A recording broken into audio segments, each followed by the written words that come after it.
सुविधाएं यहाँ पर क्रिएट की गई हैं, जैसे कि एक सभागार, एक क्रैश, एक कैंटीन और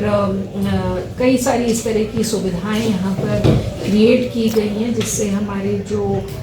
कार्मिक हैं उनके वर्क एनवायरनमेंट में इजाफा हो सके और उनको वो सभी प्रकार की सुविधाएं मिल सकें जो एक कैंपस में होनी चाहिए और उनको कहीं बाहर ना जाना पड़े उसके लिए। तो ये सारी चीज़ों को देखा गया। और जो हमारे पुलिस लाइन के रिक्रूट्स आरक्षी हैं उनके साथ एक सैनिक सम्मेलन हुआ, जो SHOs हैं जनपद के उनके साथ सम्मेलन हुआ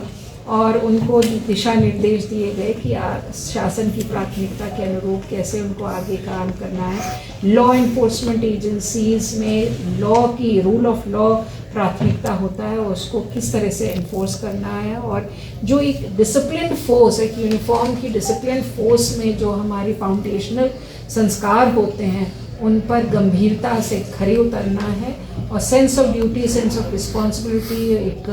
sense of attitude and sense of aptitude, इन सब चीज़ों पर चर्चा की गई। इसके अलावा जो हमारे पेंशनर्स हैं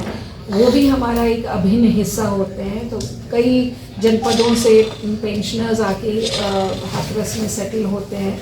और यहाँ पर 1983 के सबसे पुराने पेंशनर आज मौजूद थे, जो इनको देख के बहुत अच्छा लगा और सभी ने उनके लिए काफ़ी तालियां बजाई, क्योंकि वो अपने आप को पुलिस की नौकरी करने के बाद आज भी अपने आप को एकदम फिट रख रहे हैं और अपने परिवार सहित बहुत अच्छा जीवन यापन कर रहे हैं।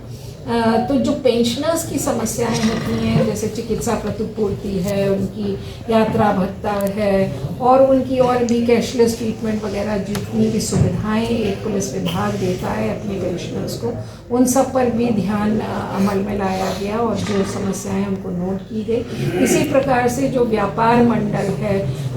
देखिए व्यापार मंडल और पुलिस का पुराना रिश्ता है। जब तक कि कानून व्यवस्था सुदृढ़ नहीं होगी तो व्यापार, ईज ऑफ बिजनेस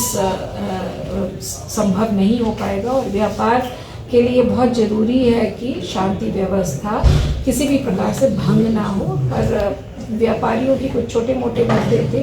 जिसके संबंध में उन्होंने कहा, जैसे कि ट्रैफिक की समस्या और पार्किंग की समस्या, तो उन सब चीज़ों को नोट कर लिया गया है और उन पर कार्रवाई अमल में लाई गई। हालांकि पार्किंग हमसे पूर्ण रूप से संबंधित नहीं है, पर निश्चित रूप से जनपद के जो हमारे तेजतर्रार SP हैं चिरंजीव सिन्हा, वो अपने सहयोगी DM साहब के साथ मिलकर इस समस्या का भी निराकरण करेंगे। और मैं समझती हूँ कि अभी यहाँ से मैं थाना मुरसान जाऊँगी, जहाँ पे थाने का निरीक्षण है, उनके रिकॉर्ड्स, रजिस्टर, कानून व्यवस्था, क्राइम कंट्रोल, इन सब पर चर्चा की जाएगी, इन सबको देखा जाएगा और आगे के दिशा निर्देश दिए जाएंगे। मैं समझती हूँ कि हाथरस अपने आप में एक सेंसिटिव इलाका है, एक सेंसिटिव फॉर पुलिसिंग जगह है और उसके बावजूद जनपद की पुलिस ने एक अच्छा नेतृत्व देते हुए बहुत अच्छा काम यहाँ पे किया है और अपराधियों के विरुद्ध शिकंजा काफ़ी हद तक ही कसा है। कुछ आगे भी कार्रवाइयाँ लिस्टेड हैं जो हम करेंगे और इंश्योर करेंगे कि हमारा शासन की प्राथमिकता और शासन की मंशा के अनुरूप zero tolerance towards crime and criminal रहे। तो उस पर भी हमने स्ट्रेटेजाइज़ किया है कि हम आगे कैसे कार्रवाई करेंगे। और मार्गदर्शन की मैं बात करूं तो हमारे DIG अलीगढ़ प्रभाकर चौधरी यहाँ पे, जो अपने आप में एक बहुत तेज़ तर्रार और अच्छे अधिकारी हैं और उनका मार्गदर्शन SP को प्राप्त होता रहता है। कुल मिलाकर यहाँ की टीम बहुत अच्छा काम कर रही है और आने वाले दिनों में भी अच्छा काम हाथरस में होता रहेगा।